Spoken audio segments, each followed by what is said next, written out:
In this video, I'll be covering what happens when you get an offer accepted as a sourcer and the processes that we use to work with our investors.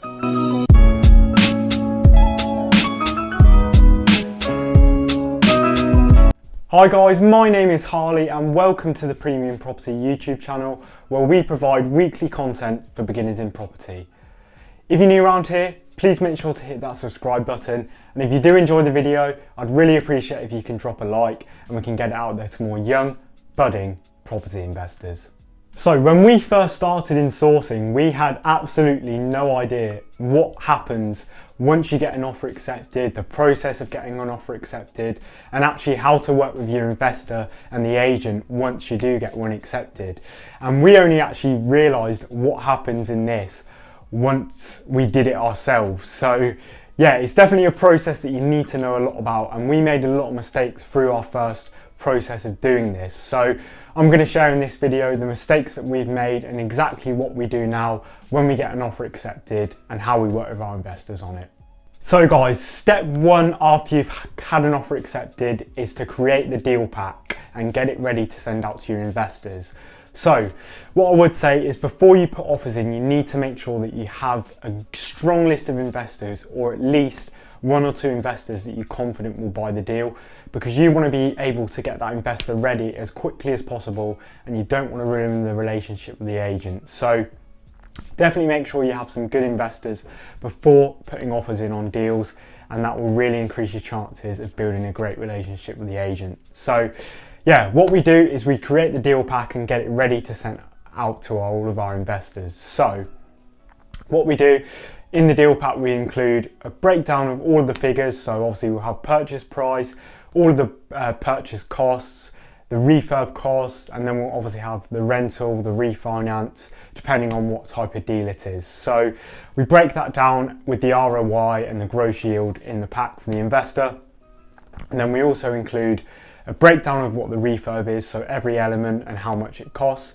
We include photos of the property, a floor plan, a breakdown of the area, and then we also include comparable examples for the GDV and the rent. So that's what we include in our deal pack, and then we get it all ready to send out to our investors. One thing I will add on your deal pack, you really don't want to be putting the full address on there, and I'll explain why in this later. So guys, step number two, once you've created your deal pack and it's all ready to send out to your investors, you obviously want to double check that, triple check it, make sure it's all okay, make sure the figures are all okay with the deal. Once you've done that, you're ready to send it out. So the way that we do it with our investors, we have two types of lists. We've got a premium list where they're all fully vetted up front. So we've seen their proof of funds, we've done a creditors check, and we've signed an NDA up front, and they're essentially ready to go. And then we've got our mass mailing list where anyone can sign up and they don't have to be fully vetted to sign up to that list. So what we do, we send it to our premium list a few hours before, and then we send it on our mass mailing list. And to do this, you need a good system. The one that we use is MailChimp, because if you don't have a good system, you're going to have to do it manually. And if you have a lot of investors on that list, it's going to take you a long time to send it to everyone. So we use MailChimp, and it just allows us to create one email and send it out to all of our investors. And this way it's a lot more hands-free. So on the email, we just include a breakdown of the figures, and then we attach the deal pack for our investors to take a look at as well. So yeah, that's what we do in terms of sending it out, and you need to make sure that the email is worded well and it attracts the investors, because the most important thing is getting them clicking on that email, because they probably get a lot of emails similar. So you need to make sure that yours stands out and you get a good open rate on that email. So guys, step number three then, you've sent the deal pack out, you've sent your mailing list out, and you're sort of ready to respond to investors now. So obviously on the email, you want to include a way to get in contact with you. It can be replying to the email, it can be texting a certain message to your phone number, it can even be just ringing you on the phone. So whatever way you prefer, put that down as the preferred way to get in contact with yourself. And then you just want to monitor the interest on it. So if an investor is interested in it, obviously the majority of investors, you're going to need to reply quickly to them, because you want to show that you're ready and you're eager to move forward as well.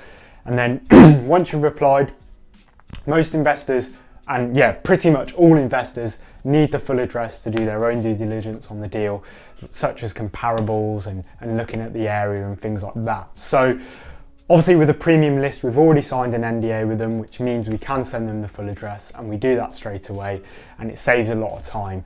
Whereas obviously with a mailing list, if we get someone who's interested on that we haven't signed an NDA with, we'll sign that NDA, and essentially then we can send over the full address for them to do their full due diligence on the property.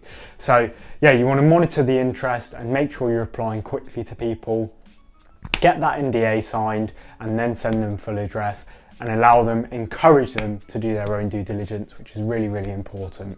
So step number 4 then, you've monitored the interest, you've got a few investors looking over the deal, and you're essentially just waiting for one and constantly following up with them to see which one wants to move forward. So once you've got an investor that wants to move forward, or you've got a few that want to move forward, which is a fantastic position to be in, the way that we do it is to really, really see if somebody's interested. We take a 50% deposit of the sourcing fee up front. So our sourcing fee is £3,000. We'll take £1,500 up front. And this really, really shows that somebody's committed because they're willing to put that money into the deal. And you want to see proof of funds before taking that deposit. You want to see the proof of funds from the person. Obviously, if it's on the premium list, you've already seen it. If from the mailing list, you want to get that proof of funds before taking the deposit. So, and we only class a deal as sold once we've received that deposit. If we don't receive that deposit, even if the investor says, I really want to move forward with this, if someone else pays that deposit first, it's their deal. That's the way that we mark the deal as sold in the end. So yeah, you want to take the deposit up front, and you want to take this in a client account. You don't want to take it into your personal or your business account, depending on what setup you've got. Make sure this is in a separate client account, because the way that we work it with our investors, if the deal falls through and it's not their fault, then we refund that in full. So you don't want to be withdrawing that money and sort of investing it in the business or spending it yourself, because a lot of deals fall through in property. So you need to make sure that that money's there ready to refund them, because you never know what's going to happen. So that's step 4, take the deposit and get the investor ready. So the final step then, step number 5, once you've got your investor ready, they've paid the deposit, it's in your client account, and they're ready to move forward, it's fantastic news. You've got your first investor, you've sold your first deal. Then what you want to do is you want to send over all the details to the agent. So you want to send over their proof of funds, their proof of address, and their solicited details. Obviously, if you're buying it on a mortgage, you'll want to send over the mortgage in principle. So yeah, you want to get all those details over to the agent, send it via email, and then essentially you're ready to go for the conveyancing process, which is that's a whole new video in itself.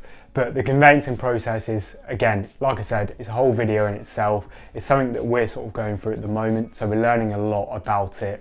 But yeah, that's what you do. You send it to the agent, and what we do to make things sort of easier, because there's 2 of us, and sometimes there's investors that are business partners, we create a group chat with the investor, and we just sort of keep each other updated. And you want to make sure, before sending it all over to the investor, make sure you know whether they've got their own solicitor, whether they're going to be sort of dealing with the agent and chasing up the solicitor, or they want you to do that for them. It's really important you get this, sort of communicate this straight away with the investor, so you're all on the same page. And yeah, the group chat's really great for communication. You can all just post updates in there, and we try and have sort of a weekly call with our investors, just updating each other on what's going on. So yeah, I really, really hope you've enjoyed the video, guys, and I really hope it's given you some value and some insight into what actually happens when you get an offer accepted. There's a lot of talk about viewings, offers, deal analysis, all of that, all the front end stuff, which is the exciting bit. But there's not a lot of talk about what actually happens after. So yeah, I really, really hope you've enjoyed the video, like I said, and I really hope you've taken some value. If you have, I'd really appreciate if you could leave a like on the video and subscribe if you haven't already. But until next time, we'll see you next week for another piece of premium property content. soon.